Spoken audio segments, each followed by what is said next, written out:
All right, Browns fans, let's get to it. No bullshit, just a raw, unfiltered look at what's going on with our team. Because let's be real, when Andrew Berry makes a move, there's always a reason behind it. And this latest addition, it's sending some loud and clear signals that not everyone on this defense will be ready for 2025. Be sure to hit that like button and come along as I break it down for you. Let's start with Jerome Baker. If you're from Northeast Ohio, you know the name.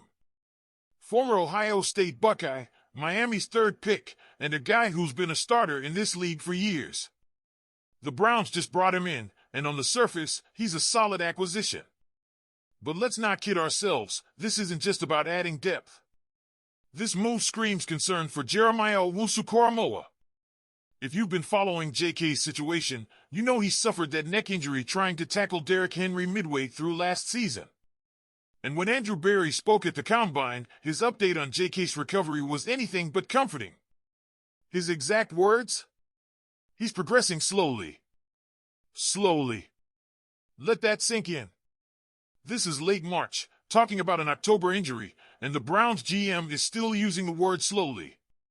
That's not the tone of someone expecting a guy back in week 1. That's the tone of someone preparing for the worst. Now, if we take a step back and look at the bigger picture, the Browns have been stacking up linebackers this offseason. They re-signed Devin Bush, added Joe Tryon-Shoyinka, and now Baker joins the mix. That's not just a coincidence. That's a front office bracing for JK to miss significant time, maybe even the entire season. And look, we all love JK.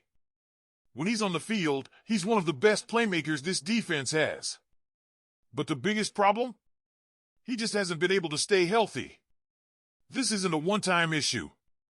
It's been 4 years of constant injury concerns. And if the Browns are making moves like this, you better believe they're thinking long-term. So what does Baker bring to the table? Speed.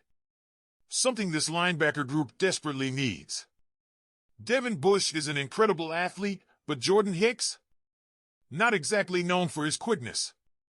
Baker, on the other hand, can fly around the field, and that's going to be crucial if JK is out for an extended stretch. His production speaks for itself. 5.5 sacks in Miami 1 year, 4 sacks another. Even in a down season split between Seattle and Tennessee, he still put up 2 sacks, 4 pass breakups, and 61 tackles in just 10 games. That's a guy who's always around the ball, and that's the kind of player you want on your defense. But let's not sugarcoat it, this signing does take some of the excitement out of it. If this was just about adding talent, it'd be a great move. But when you connect the dots, it starts to feel like an insurance policy for a player the Browns don't expect to see much, if at all, in 2025. And that raises another question, what's next for this defense? Because if JK is out, and with Anthony Bell leaving for Seattle, the Browns suddenly look thin at safety too. Ronnie Hickman has done well when called upon, but after him and Grant Delpit, who's coming off a down season, there's not much depth. Could Von Bell be an option? It makes sense. He's been around the league, knows the division, and has plenty of starting experience. Is he the perfect answer? No.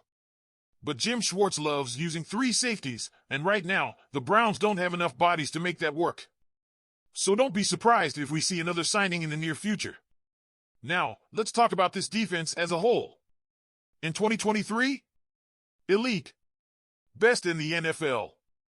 In 2024? Not so much. It wasn't terrible, but it wasn't dominant either. And if this team is going to make a serious playoff push in 2025, they need to get back to that top-tier level. So let me hear it. Do you think this Browns defense will return to being elite next season? Drop your thoughts in the comments. And that's exactly why every move the Browns make from here on other matters. Because let's be real, this isn't just about filling gaps. This is about making sure this defense doesn't take another step backward. We saw it last year. The injuries piled up. The depth got tested. And suddenly, the same unit that was shutting teams down in 2023 looked average. That can't happen again. Not in a division where every game feels like a war. Not when the Bengals, Ravens, and Steelers are all making moves of their own. If the Browns are serious about contending, they need this defense to be more than just good. They need it to be dominant.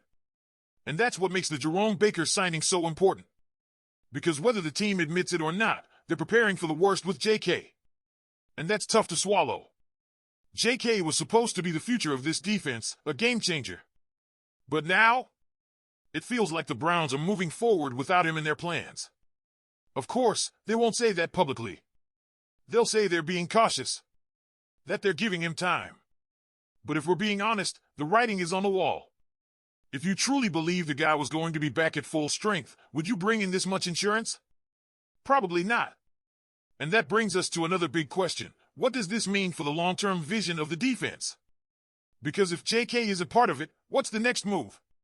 Is Jerome Baker a short-term fix, or is he someone they see as a real piece moving forward? And it's not just him. The Browns have been active, but none of these moves feel like the kind of blockbuster signings that tell you they're pushing all their chips in. They're making smart, calculated moves. Bringing in guys who fit specific roles. Joe Tryon-Shoyinka? A former first-rounder with upside, but he hasn't lived up to expectations yet. Malik Collins? A solid replacement for Dalvin Tomlinson, but not necessarily an upgrade. Devin Bush? Good rotational piece, but not a star. So, the real question is, are the Browns doing enough? Because let's not forget, this team just made the playoffs with Joe Flacco at quarterback. They did that despite all the injuries. That tells you the foundation is strong. But strong enough to win it all? That's where the doubts creep in. And that's where we need to start looking at the bigger picture. Because yes, this defense has talent. Yes, Andrew Berry has built a solid roster. But if this team is really going to compete for a Super Bowl, they can't just be solid. They need to be special. And that brings us right back to JK. Because when he's on the field, he's exactly that, special. The kind of player who changes games. But if he's not, if this injury lingers, then suddenly, this linebacker group looks a lot different. Baker helps. No doubt about that. But can he replace what JK brings when healthy? That's a whole different conversation. And that's why this signing, as good as it is, comes with a bit of a gut punch. Because if you take a step back, it's pretty clear the Browns are trying to build this unit differently. They're not going after the big-name splash signings. They're looking for guys who fit the system, guys who can be plug-and-play contributors. And that strategy has worked in some areas. But in others, the jury's still out. Take Malik Collins, for example. The Browns moved on from Dalvin Tomlinson, a guy who played a key role in stabilizing the interior defensive line, and replaced him with someone who might be a better pass rusher but isn't necessarily the same run-stuffing presence. Was that the right call? We'll see. Then there's Joe Tryon-Shoyinka, a former first-round pick who never quite found his footing in Tampa Bay. The Browns clearly think they can unlock something in him. And if they're right, it could be a steal.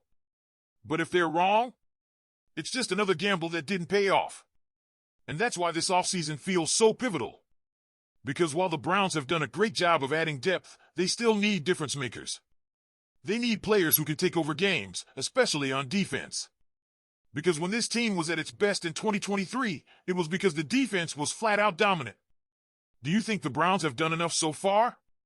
Are you confident in this defense heading into 2025? Or do you think there's still work to be done? Let me know in the comments. Hit that like button and subscribe to the channel for more news. Go Browns!